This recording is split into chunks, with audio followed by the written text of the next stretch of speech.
A poor miller had 3 sons. When he died, all that he left behind was a mill, a donkey, and a cat. "Well, since I'm the oldest," said his first son.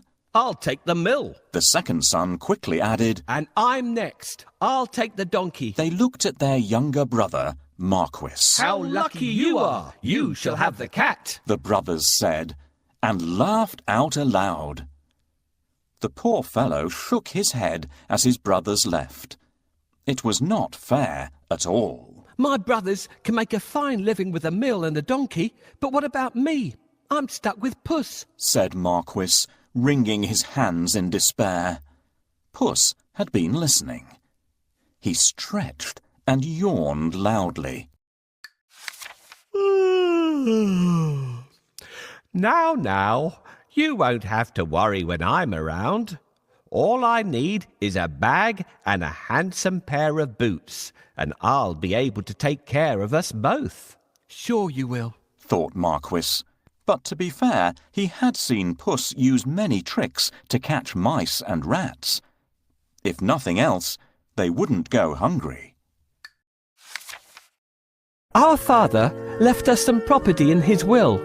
I can't help thinking that it's been divided unfairly. Do you remember what I got?"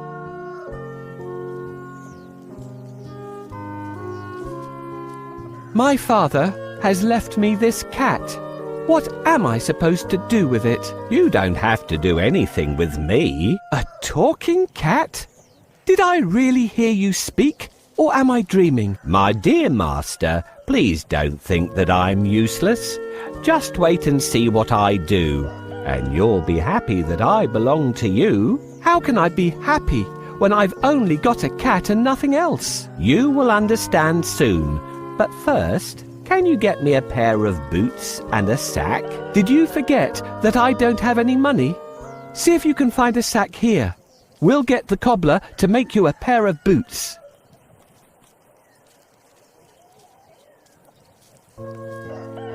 "Thank you. That's exactly what I need. Now that we have the sack, let's go and get a pair of boots from the cobbler." "Found a sack? You're a smart fellow. Come, we'll go and see the cobbler. I'll pay him for the boots later."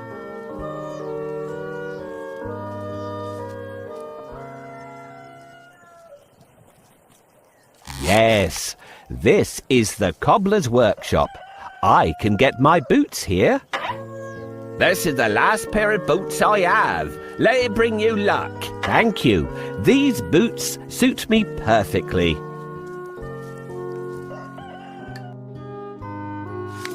Soon the cat was given his own pair of boots and the new bag that he had asked for.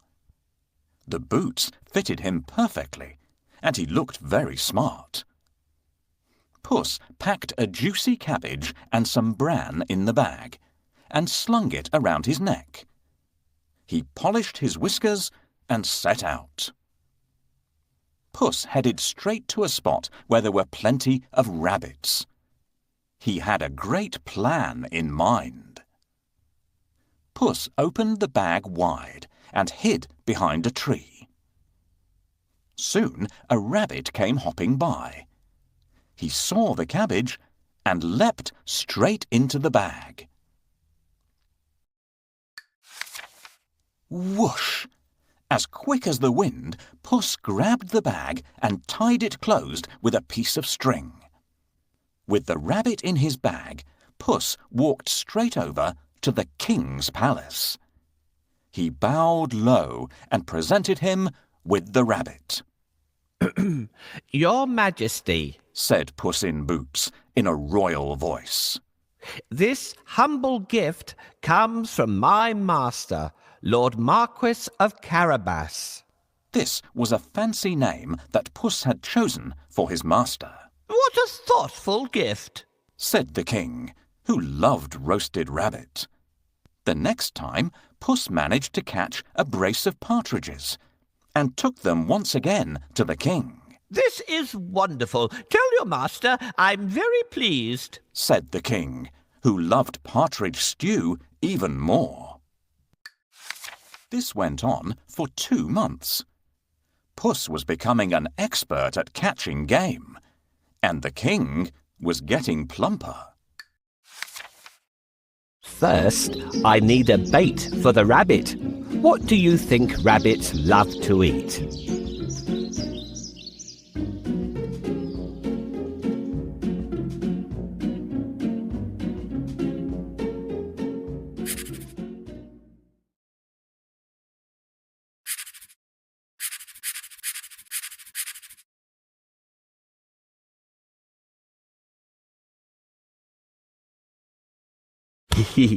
This would work well for catching mice, but we need something else for a rabbit.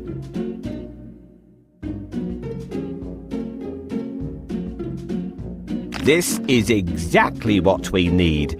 No rabbit can resist the smell of a fresh cabbage. Get ready. When the rabbit comes closer, catch it.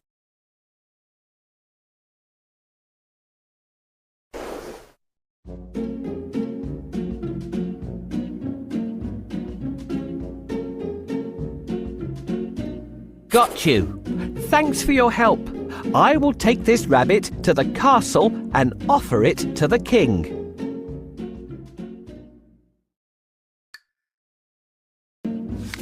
Puss knew a lot of things.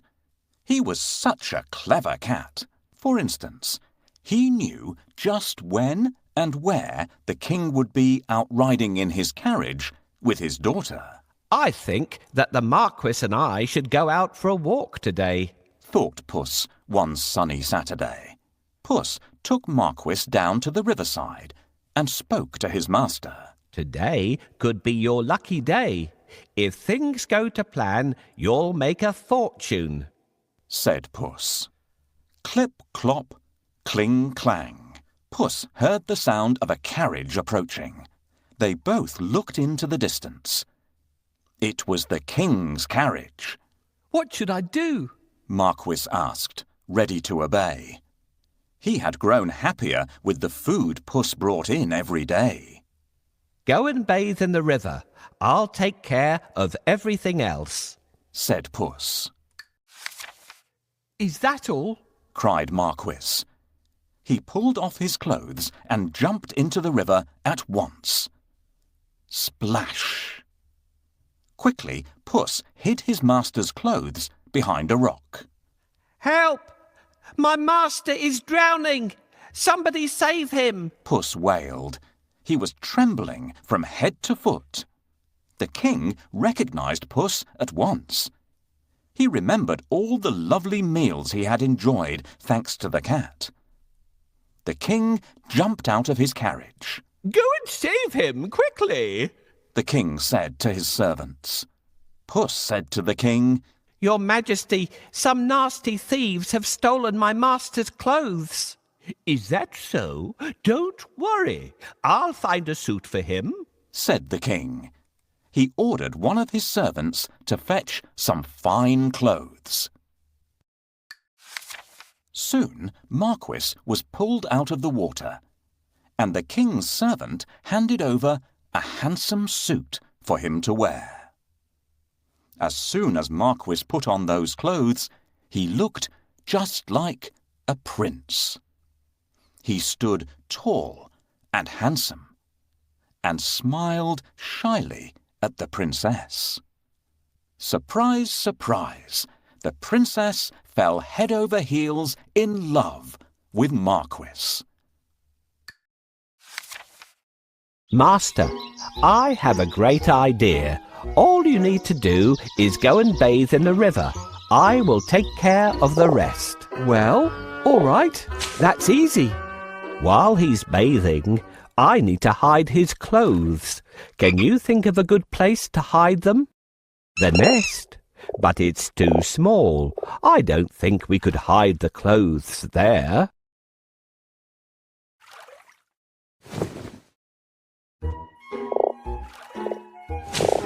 Yes, this is a good place to hide them. The first task is done. We should wait for the king now. Can you see the coach?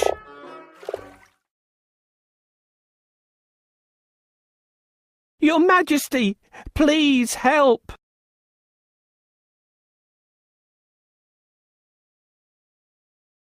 Hurry up.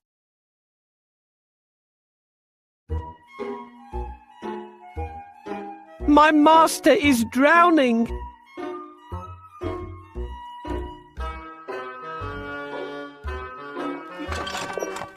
Coachman, stop here! Somebody is calling for help! Help! Someone, help me! Your Majesty, I'm Puss in Boots. Do you remember me?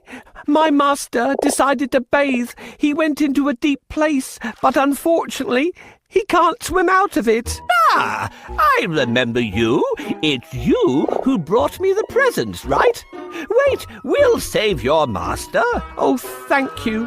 Please save the Marquis of Carabas.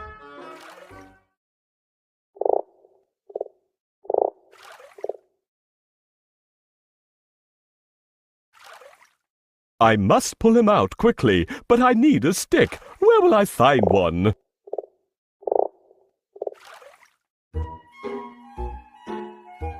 This is exactly what I want. Thank you for your help.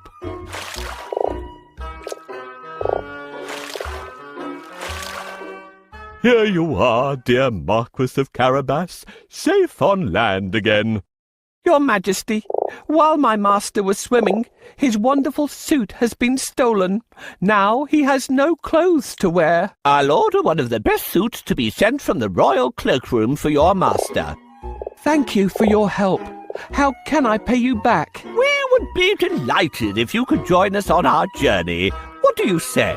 Oh, of course. My master would be pleased to accompany you. Yes, I'd love to take up your offer and get better acquainted with you and your daughter. Then take a seat and let's go. I'm pleased to meet you, dear Marquis of Carabas.